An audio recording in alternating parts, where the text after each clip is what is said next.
Iran के साथ मुआहदा हो गया तो पाकिस्तान जाऊंगा, अमरीकी सदर का ऐलान। दावा किया कि ईरान ने तकरीबन तमाम चीज़ों पर इत्तेफाक कर लिया। ईरान एटमी हथियार न रखने पर भी रजामंद हो गया। तबाहशुदा अफजूदा यूरेनियम हवाले करने पर भी आमादगी जाहिर कर दी। ट्रंप ने कहा ईरान से बहुत अच्छी बातचीत चल रही है, मुज़ाकरात का नया दौर इसी हफ्ते मुमकिन है। ट्रंप की एक बार फिर वज़ीर आज़म शहबाज शरीफ और फील्ड मार्शल आसिम मुनीर की तारीफ। मुज़ाकरात के लिए पाकिस्तानी काविशों को सराहा, बोले पाकिस्तान ने बहुत ज़बरदस्त किरदार अदा किया। वज़ीर आज़म और फील्ड मार्शल ज़बरदस्त शख्सियात हैं। फील्ड मार्शल आसिम मुनीर और ईरानी सदर मसूद पेज़ेश्कियान के दरमियान तेहरान में अहम मुलाकात। ईरानी सदर ने पाकिस्तान के मौसर और जिम्मेदाराना किरदार पर खिराज तहसीन पेश किया। मसूद पेज़ेश्कियान ने कहा ईरान खित्ते में अमन, इस्तेहकाम और बरादराना ताल्लुकात का ख्वाहां है। उम्मत इस्लामिया का इत्तेहाद सेहूनी हुकूमत के अहदाफ के हुसूल को रोक देगा। खित्ते के ममालिक को इलाकाई सलामती को यकीनी बनाना होगा। फील्ड मार्शल आसिम मुनीर ने ईरानी पार्लियामेंट के स्पीकर बाक़िर ग़ालिबाफ और ईरानी वज़ीर ख़ारजा अब्बास अराग़ची से भी मुलाकात की। सोशल मीडिया पर जारी पैगाम में अब्बास अराग़ची ने लिखा, फील्ड मार्शल आसिम मुनीर का ईरान में खैर मकदम करके खुशी हुई। पाकिस्तान की जानिब से मुज़ाकरात की मेज़बानी पर इज़हार तशक्कुर किया।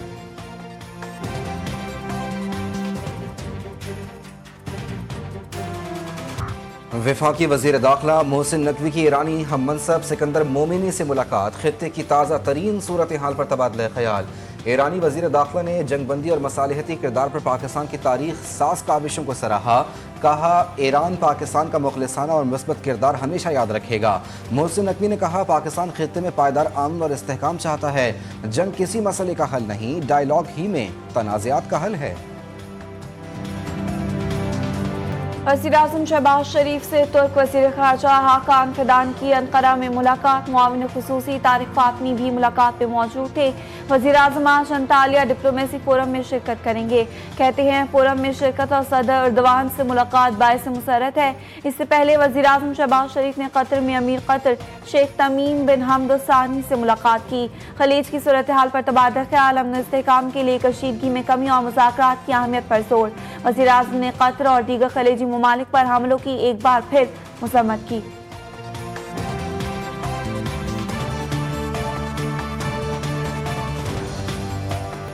लबनान और इसराइल के दरमियान भी 10 रोज़ा जंगबंदी का निफाज। बैरूत में शहरी सड़कों पर निकल आए, जश्न मनाया। खुशी में हवाई फायरिंग भी की गई। इसराइल लबनान जंगबंदी पर तेहरान हिजबुल्ला के नारों से गूंज उठा। पासदारान इनकलाब ईरान की कुद्स फोर्स के कमांडर ब्रिगेडियर जनरल इस्माइल कानी ने बयान में कहा कि मुअज़्ज़िज़ लबनानी और खित्ते के अवाम ये जानते हैं कि इस फैसला कुन जंग की फातेह हिजबुल्ला है। जंगबंदी लबनान की मज़ाहमत की इस्तेकामत और ईरान की मदद का नतीजा है। इसराइल और लबनान के दरमियान 10 रोज़ा जंगबंदी। अमरीकी सदर डोनाल्ड ट्रंप ने ऐलान किया, दावा किया कि दोनों ममालिक के दरमियान 10 रोज़ा जंगबंदी पर इत्तेफाक उनकी बराह रास्त बातचीत के बाद मुमकिन हुई। जंगबंदी के लिए लबनान के सदर जोसेफ ऑन और इसराइली वज़ीर आज़म नेतन्याहू से भी राब्ता किया था। अमरीकी सदर ने लबनान के सदर और इसराइली वज़ीर आज़म को व्हाइट हाउस में मुज़ाकरात के लिए मदऊ भी किया।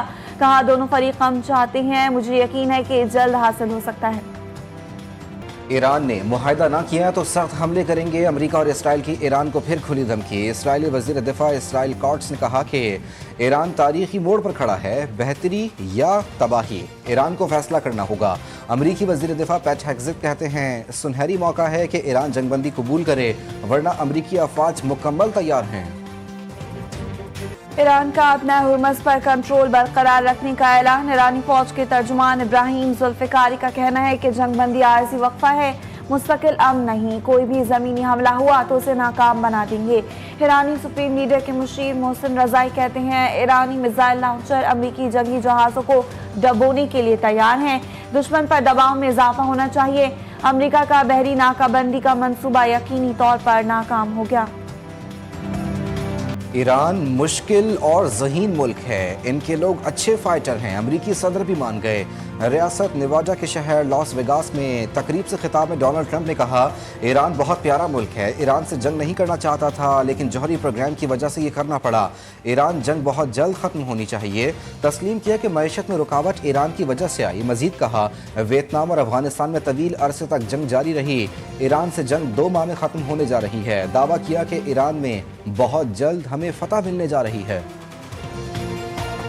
पाकिस्तान का अपना हुर्मस में जहाज़ों और अमले की सलामती, महफूज आमदोरफ्त और मामूल की बहरी नकलो हरकत की बहाली का मुतालबा। अक़वाम मुत्तहिदा में पाकिस्तानी मंदूब आसिम इफ्तिखार ने कहा कि अपना हुर्मस एशिया और तवानाई की तरसील के लिए एक नहायत अहम बैनुल अक़वामी बहरी गुज़रगाह है। अपना हुर्मस की सूरत हाल दुनिया भर के ममालिक बशमूल पाकिस्तान पर मनफ़ी असरात मुरतब कर रही है। पाकिस्तानी अवाम भी मुतासर हो रहे हैं। अस्करी कशीदगी और रुकावटें बरकरार रहीं तो मुश्किलात बढ़ेंगी। वाशिंगटन में वज़ीर ख़जाना मोहम्मद औरंगज़ेब से चीनी हम मनसब की मुलाकात, स्ट्रेटजिक शराकतदारी और मुआशी ताउन पर तबादला ख्याल। वज़ीर ख़जाना ने पाकिस्तान के लिए चीन की देरीना व मुसलसल हिमायत पर शुक्रिया अदा किया। JP मॉर्गन सेमिनार में वज़ीर ख़जाना ने आलमी सरमायाकारों को पाकिस्तान की मुआशी सूरत हाल पर ब्रीफिंग दी। बताया पाकिस्तान अपनी तमाम बैरूनी माली जिम्मेदारियाँ बर वक्त पूरी करेगा।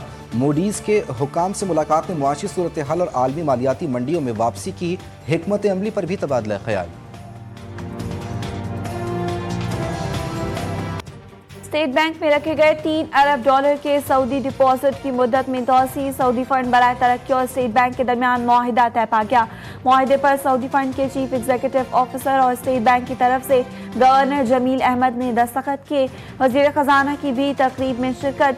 वज़ारत ख़जाना का कहना है कि मुआहिदा पाक सऊदी अरब मजबूत इक़्तिसादी ताल्लुकात की अक्कासी करता है।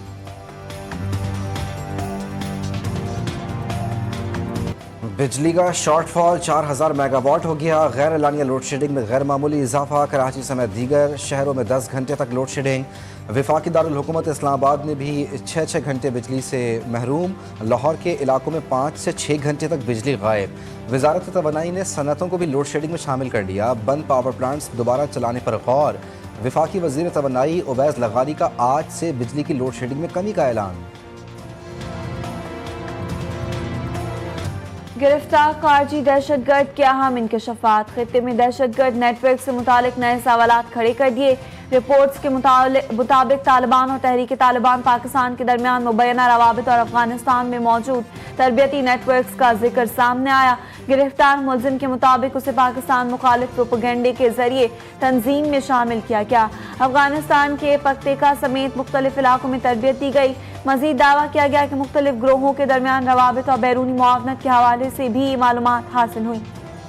कुछ जालिम दुनिया को तबाह कर रहे हैं। वो इस हकीकत को नज़रअंदाज कर रहे हैं कि तबाह करने में लम्हा लगता है, दोबारा बनाने में उम्र सर्फ हो जाती है।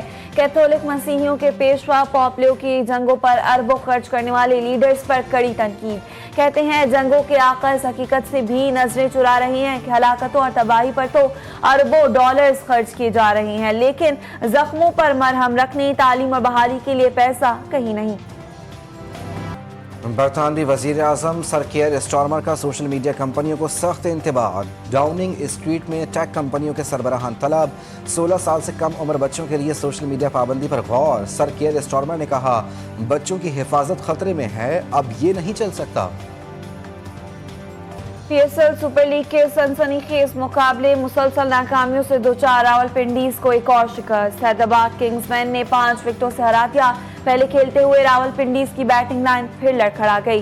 पूरी टीम 9 विकेटों पर 121 रन ही बना सकी। इवेंट के दूसरे मैच में इस्लामाबाद यूनाइटेड ने कराची किंग्स को 8 विकेटों से शिकस्त दे दी। इस्लामाबाद यूनाइटेड चौथी कामयाबी के साथ पॉइंट्स टेबल पर दूसरे नंबर पर आ गई। इवेंट में आज कोयटा ग्लेडिएटर्स का मुकाबला लाहौर कलंदर से होगा।